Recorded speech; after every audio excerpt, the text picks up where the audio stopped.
चारों तरफ हाथ मारने से कुछ लगता नहीं है। चिंतन की एक धारा जब तक अनवरत नहीं चलती है, सवेरे कुछ कर लिया, दोपहर को कुछ कर लिया, शाम को कुछ कर लिया, रात को कुछ कर लिया, एक कुछ कुछ करते करते सारी जिंदगी निकल जाएगी, तुम्हारे हाथ कुछ नहीं लगेगा। वो कुछ कुछ करने से कुछ नहीं होता है। तच्चिंतनम तत्कथनम तत् अन्योन्य प्रबोधनम। एक ही विषय की जब अखंड धारा चलती है, निरंतर दीर्घ काल तक चलती है, अन्य कुछ बीच में नहीं, ये कोई परचूनी की दुकान नहीं है, ये जनरल मर्चेंट अपने हृदय को बना करके रखोगे, कुछ भी आ जाओ, हाँ सब मिलेगा है? ये जनरल मर्चेंट ही क्या होता है? कुछ भी ले लो ला करके, सब बता देंगे, हाँ जो चाहोगे सब मिल जाएगा। ये सब बेचने वाले, हाँ ये दुकान जनरल मर्चेंट की नहीं है। यहाँ तो एक निरंतरता चलती है, एक धारा चलती है, और वो भी धारा दीर्घ काल तक चलती है। आसुप्ते रामृते कालम, अंतिम श्वास तक एक अखंड धारा चलती है चिंतन की, जो तथ्य है, जो सत्य है। ये नहीं गंगा गए गंगादास, जमुना गए जमुनादास, यहाँ भी तालियाँ बजा दी, वहाँ भी तालियाँ बजा दी। ये रामायण में लिखा है, ये भागवत में लिखा है, ये पुराण में अमुक में लिखा है, ये भक्तमाल में लिखा है। ये लिखो लिखो के चक्कर में कोरे रह जाओगे, तुम्हारे हाथ कुछ लगने जाने वाला नहीं है। ईश्वर की ईश्वरता का चिंतन एकाग्रता के साथ होता है, विचार से होता है। विचार तुम्हारी बुद्धि से होना चाहिए, लेकिन जो अपनी बुद्धि को ही बांध देते हैं, जकड़ देते हैं, जैसे कट्टरपंथी वो कठमुल्लों की सोच, ऐसी ही सोच अगर हम सनातन धर्मी ईश्वरवादियों की भी बन जाएगी तो हम में और उनमें अंतर क्या रहेगा? इतना ही, ऐसा ही इस सोच से जो भी बंध जाएगा, समझ लो उसने अपनी बुद्धि को बेच दिया है, उसकी बुद्धि में चैतन्यता समाप्त हो गई है। तुम्हें ईश्वर ने जो चैतन्यता दी है, जो ज्ञान दिया है, जो बुद्धि दी है, उसे समझने की चेष्टा करो। उस बुद्धि के बल पर आप उस प्रत्यगात्म स्वरूप परमात्मा को समझोगे, और उस समय ईश्वर में भी इतनी सामर्थ्य नहीं होगी कि कभी वो आपके अप्रत्यक्ष हो सके, वो कभी आपके परोक्ष हो सके।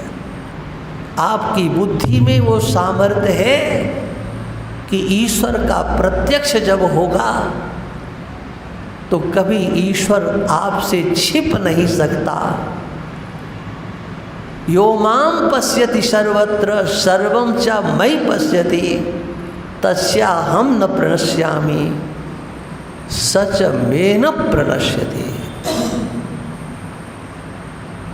भगवान कहते हैं वो कभी मुझसे नहीं छिप सकता और मैं कभी उससे नहीं छिप सकता, क्योंकि जो हमारा यथार्थ स्वरूप है उसने जान लिया है। अब मैं हमेशा प्रत्यक्ष हूँ।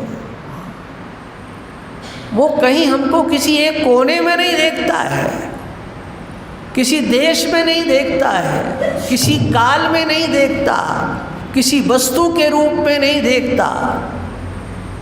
सर्वत्र देखता है तो मुझको देखता है। सर्वत्र, और जो कुछ दिखाई पड़ता है वो सब मुझ में ही दिखाई पड़ता है, मेरे से पृथक नहीं है। इस दृश्यमान जगत की सत्ता वो भगवान का भक्त ईश्वर से किंचित मात्र पृथक नहीं देखता है, ईश्वर स्वरूप ही देखता है। ईश्वर के यथार्थ स्वरूप का विज्ञान जब होता है तो ईश्वर से दिखने वाला ये समग्र जगत वो ईश्वर रूप ही दिखता है। जो अध्यस्त होता है वो अधिष्ठान से पृथक नहीं होता। यही है ना, कितना ही चले जाओ, कितने ही लंबे चले जाओ। एक वो विचार सागर का है ना, मिथ्या वस्तु जगत में जे हैं अधिष्ठान में कल्पित ते हैं। जो कुछ भी है वो अधिष्ठान से अपृथक है, अधिष्ठान रूप ही होता है। जो अध्यस्त होता है, जो जहाँ से उत्पन्न होता है वो वहीं स्थित होता है और वह उसी में लय होता है, अपनी पृथक सत्ता रखता ही नहीं है। ये ध्रुव सत्य है। यो माम पश्यति सर्वत्र। देख लिया कि ये तो सांप है, सांप है, सांप है। जब तक सर्प समझा था तब तक अनेक प्रकार की तरंगें मन में आ सकती थी, अच्छी भी आ सकती थी, बुरी भी आ सकती है। दोनों प्रकार की तरंगें, लेकिन रस्सी का ज्ञान होने पर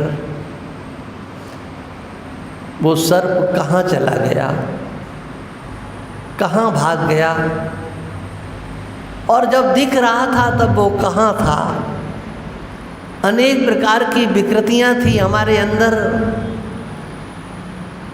तो विकृतियों का मूल कौन था? इसलिए जो सच्चिदानंद स्वरूप ब्रह्म है, जो सर्वाधार है, सर्वाधिष्ठान है, सर्वस्वरूप है, उसका जब अनुभव प्रत्यगात्मा के रूप में होता है तब पूर्णता की प्राप्ति होती है। ईश्वर की शरणागति का उद्देश्य यही है। अपनी सत्ता को पृथक करके नहीं देखना, अपना अस्तित्व पृथक करके नहीं देखना, परमात्म रूप से, परमात्मा से अभिन्न हो करके अपने स्वरूप को पहचानना। लेकिन उसका साधन वही है, पहले हम भगवान को अपने अंतस्थ में देखने की चेष्टा करें। हमारे हृदय में भगवान बैठे हुए हैं। हमारे हृदय को छोड़ करके भगवान कहीं जा नहीं सकते। आपने भक्तों की कथाओं को सुना होगा कि एक भक्त थे, प्रज्ञा चक्षु थे, जा रहे थे वृंदावन, एक गड्ढे में गिर गए। भगवान कृष्ण ने उनको गड्ढे से हाथ पकड़ करके बाहर निकाला तो उन्होंने दूसरे हाथ से उनका हाथ पकड़ लिया। बताओ तुम्हारा परिचय क्या है? अरे बोले मैं ग्वालिया हूँ, देखा तुम गिर गए हो निकालने के लिए। हाँ देखो देखो हमारे भैया आवाज़ दे रहे, छोड़ो छोड़ो। झटका दिया, भगवान का स्पर्श था। तो उन्होंने कहा अच्छा, हस्त मुच्छिप यातोषी, तुम हमें झटका देकर के हाथ को छुड़ा करके जा रहे हो। हम कमजोर हैं, आपके शरीर में शक्ति ज़्यादा है। तो कमजोर से कोई बलवान अपना हाथ छुड़ा ले तो इसमें उसकी बहादुरी क्या है? ये तो शक्ति का परिचय हुआ। हमारे पास शक्ति कम है, आपके पास शक्ति ज़्यादा है। हस्तमुच्छिप्यातोषी बलात् कृष्ण किम अद्भुतम। ये कोई आश्चर्य की बात नहीं है, ये तो शक्ति का परिचय हुआ। हृदयात् यदि निर्यासी पौरुषम गणयामि ते। तुम हमारे हृदय से निकल के जाओगे तो जानूंगा कि तुम कितने बहादुर हो। माने तुम्हारा हाथ छुड़ा करके तुमसे दूर ईश्वर जा सकता है, लेकिन अगर तुम्हें उस ईश्वर का ये ज्ञान हो गया क्या कि वो मेरे हृदय में बैठा है, तो उस ईश्वर की इतनी ताकत नहीं है कि तुम्हारे हृदय को छोड़ करके चला जाए। अपने उस ईश्वर के, अपने हृदय में बैठे हुए ईश्वर के अस्तित्व को हम लोग समझने की चेष्टा करें, पहचानने की चेष्टा करें। यहाँ पर सीकर में जब सत्संग की चर्चा चली थी तो कुंभ में ये बात हुई थी, कुंभ में कि 1 महीने का सत्संग अब की बार रखा जाएगा। ये बात कुंभ की थी और पक्का इरादा था कि 1 महीने तक का सत्संग होगा, लेकिन ये तो हमारा इरादा था ना, ईश्वर का नहीं था। हमें, हमारे मन में था कि हाँ, गर्मी पड़ती है तो कम से कम 2-3 एसी इसमें लग जाएंगे, लोग एसी में आकर के आराम से बैठेंगे, अच्छा सत्संग चलेगा। हाँ, 1 महीने तक का एक बढ़िया सत्र करेंगे। लेकिन 5 मार्च को हमारे पूज्य महाराजर्षि विरक्त शिरोमणि जी के निर्वाण दिवस पर ये महापुरुषों के अंतर की आवाज़, एक घोषणा हो गई कि अगली वर्ष पूज्य महाराजर्षि का शताब्दी आनंद महोत्सव मनाया जाए। और वो भार हमारे कंधों पर डाल दिया गया। और जब से वो भार आया है तब से वो कार्यक्रम हमको जागृत में भी और सपने में भी दिखता है। मैं सच बोलता हूँ, झूठ नहीं बोलता, कि हाँ कैसे होना है, क्या होना है, कैसी व्यवस्था होना है। और अब उसके बाद हमारा कोई निश्चय नहीं होता है कि हम कब तक कहाँ रह पाएंगे।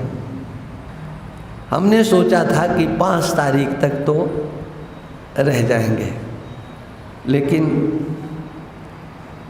सूचना आ गई कि 1 तारीख को अमुक जगह हरिद्वार पहुंचना है, उसके बाद फिर अयोध्या जाना है, उसके बाद आगे कहाँ जाना है मुझे पता नहीं है। हमारे शर्मा जी, रामेश्वर जी यहाँ बैठे हुए हैं। मैंने ही कहा था कि 5 तारीख की मीटिंग वृंदावन में रख लो तो मैं 1 दिन का समय दे सकता हूँ। अब अगर ये रखते हैं तो मैं उस मीटिंग में हो सकता न रह पाऊँ। इस व्यवस्था के कारण इस एक कार्य बहुत बड़ा है, बड़ा ही नहीं है, हमको बहुत बड़ा कार्य लगता है। इस कार्य में सभी संप्रदायों के आचार्य प्रमुख उपस्थित होंगे और उसके लिए ही मुझको लगना पड़ता है। और इसलिए यहाँ पर जितने भी बैठे हुए हैं, मैं दोबारा उस कार्यक्रम से पहले यहाँ आ पाऊँगा ये मैं कोई किसी को वचन नहीं देता। इसलिए आज से ही मैं सबको आमंत्रित कर रहा हूँ 28 फरवरी, 1 मार्च, 2 मार्च, ये 3 दिन का कार्यक्रम है। आप सब लोग उन महापुरुषों के उस कार्य में सहयोग भी दीजिए, जितनी जिसमें सामर्थ्य है। श्रद्धा नहीं, मुझे श्रद्धा की ज़रूरत नहीं है। श्रद्धा तो आप अपनी गंगा जी पे ले जाना, जमुना जी पे ले जाना, पुष्कर ले जाना, सीधी बात। मुझे आपके सामर्थ्य के अनुसार सहयोग चाहिए। मैं एक से कह रहा हूँ, व्यक्तिगत कह रहा हूँ, जो सुन रहे हैं उन सब से कह रहा हूँ, जितनी आप में सामर्थ्य है अधिक से अधिक इस कार्य में सहयोग भी दीजिए और इसमें उपस्थिति भी दीजिए। यदि कोई सहयोग नहीं देता है तो हमारे लिए वो उलाहना का पात्र नहीं होगा, लेकिन उपस्थिति नहीं देता है तो वो हमारे लिए ज़्यादा कष्ट की बात हो गई। इसलिए हम सब से, हमारे लिए सब एक हैं। जिसकी जितनी सामर्थ्य है उस सामर्थ्य अनुसार उस कार्य को अच्छे से अच्छा बनाने के लिए आप लोग सहयोग भी दीजिए। और 3 दिन कोई बहाना नहीं कर सकता है, ये भी आप देखो, इसलिए कि वो 3 दिन ऐसे हैं कि तीनों के तीनों दिन छुट्टी के हैं, कहीं कोई ऑफिस नहीं खुलेगा, किसी भी प्रकार का कोई कार्य नहीं। शनिवार है, रविवार है और सोमवार है। सोमवार की सरकारी छुट्टी है और ये भी कोई हमने सोच समझ करके नहीं रखा, ये भी ये तारीखें निश्चित हो गई, उसके बाद देखा गया भाई क्या आ रहा है, दिन कौन सा पड़ रहा है, तो तीनों दिन छुट्टी के निकल करके आ रहे हैं। इसलिए भाई चाहे कोई इधर उधर करे तो उसके लिए तो हम कुछ नहीं कह सकते, अन्यथा इतना अच्छा सुअवसर आ रहा है, उसमें आप सब लोगों का सहयोग। और जो इतनी गर्मी में आप सब लोग यहाँ आकर के पसीना निकालते रहे, अरे आपने नहीं, हमने भी निकाला है, ध्यान रखना। आप तो पंखों के नीचे फिर भी बैठे रहे, हमने तो पंखे भी बंद करवाए। इसलिए आप सब लोगों ने जो कुछ भी यहाँ पर सुना है उसे आप अपने जीवन में उतारिए और जिसके लिए जीवन मिला है उस लक्ष्य को प्राप्त करें।